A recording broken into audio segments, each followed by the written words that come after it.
record. I'm trying to make a concise video on some of the ideas that I've put forward.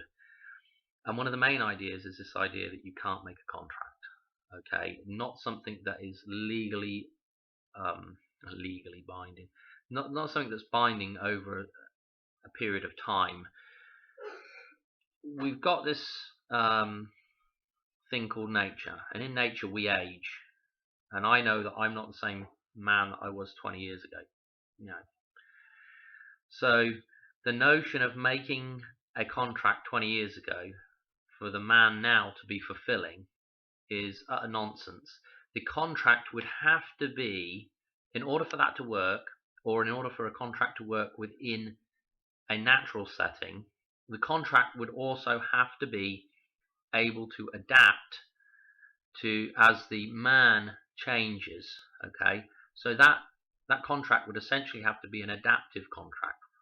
Okay, it cannot be a static contract. This is what we have in the legal system, is static contracts. Well, static contracts, a contract that says this, that, and the other for perpetuity, can't change it. A static contract really is for a dead entity. It's for something that doesn't change. And so the reason why you can have a static contract is because that thing doesn't change. Okay, there is no living being there. Consciousness is lent just enough to sign the bit of paper, and that's it. From that point on, that actual entity, the fictional person, or the fictional corporation, or whatever you want to call it, because it's fictional, it doesn't really matter. That thing is not changing. So you can have a static contract, and that thing has to adhere to that static contract. But with a man is constantly changing. Now, this is the problem. What they want you to do is they want you to enter into the idea that you can be the fictional man and you can adhere to a static contract, which you can't do.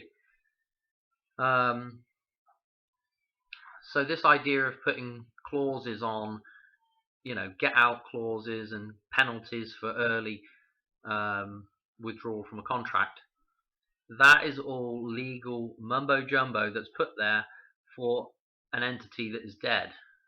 You could not really put that into you could put it in there, but it wouldn't mean anything in a contract between two men. Because if you're a real man, you'll understand that the other man is changing, and if you're going to make a contract with him, it's just the word. You've got to realize that man's constantly changing. And of course we have the ultimate, you have to put contingencies in there on your own terms, on your own side of in your own side of the value of the contract, to deal with that. The same way as you have to deal with the death of the other party. You have to have those contingencies already in place. You can't put them on the contract in order to try and bind somebody to a contract.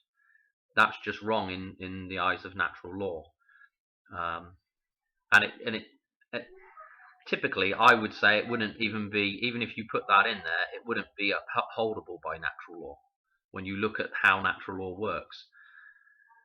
So,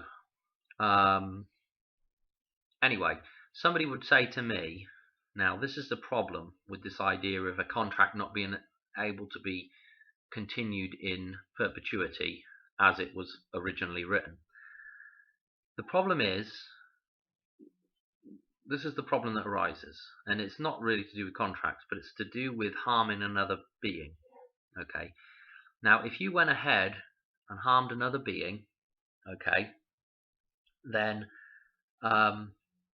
let's say somebody killed somebody. Well, the guy that does the killing, he's taken value from the other man. Okay, he's taken his life, he's taken that value. That value has to be repaid. Okay, there's a debt there. And the fact that the body still remains of enough of a likeness of its predecessors, okay, when I'm talking about aging here, you're physically changing, but there's also enough of a resemblance that you can see the continuation of the man. You can look back into you can still see it's the same man, but it's changed.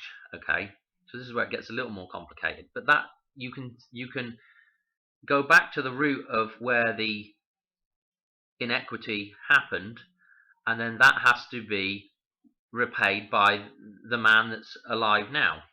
So let's say, for instance, I went and harmed somebody else. Okay, let's say I don't know, banged somebody over the head. Okay, and they had some medical bills and all the rest of it. Now, and I was in the wrong. Let's put it that way.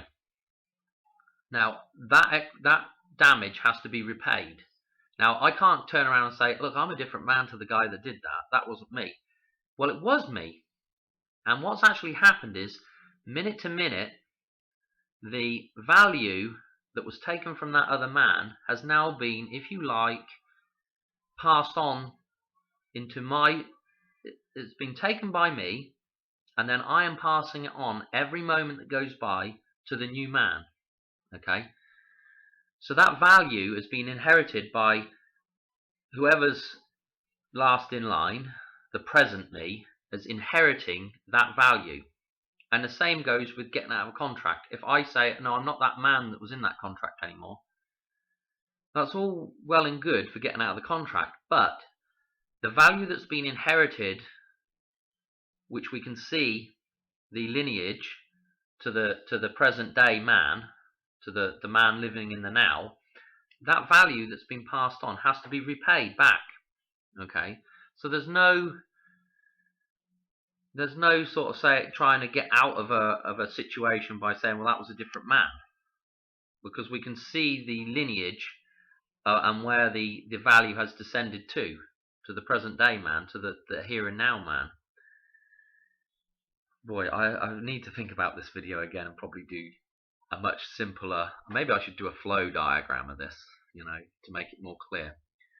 But this may make it a little clearer for the idea of getting out of a contract, for the idea of where value ends up going.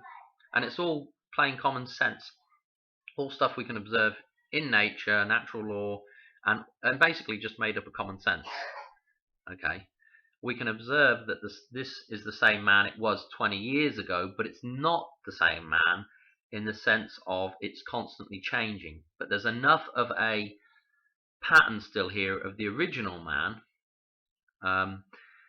that we can see that if value was taken at a point in time, that value has been inherited every moment that goes by the new incarnation of the man.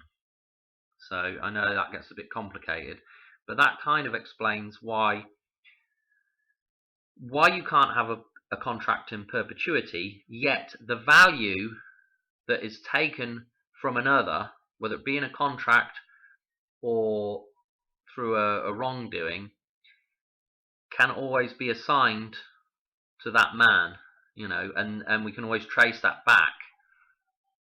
That value is always passed on. Okay, that value didn't just disappear. That was taken with the old incarnation of the man, Oh my God, this is getting too complicated. If you can get your head wrapped around that, then man, good, fair play to you. It does take a bit of getting your head wrapped around. But you see, when we move into the legal side of things, is just all imaginary, and we just simply overlay our bodily manifestation over onto or into that situation, and we simply agree to those things. You cannot have a contract as a man, as a living man, with a fictional thing. It's impossible. Okay? And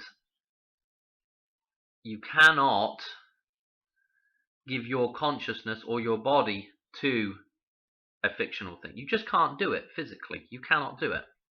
You would have to die in order to give your consciousness to that fictional thing in order for it to be actually alive. I mean, I go around in my head all the time about this kind of stuff. I don't want more else to say about it. Let's just leave it at that for now, because otherwise I'm going to go off on another tangent and this video will be way too long and way too complicated. Anyway, I hope you enjoy, um, and like, hate, subscribe, do whatever, pass the message on. Bye.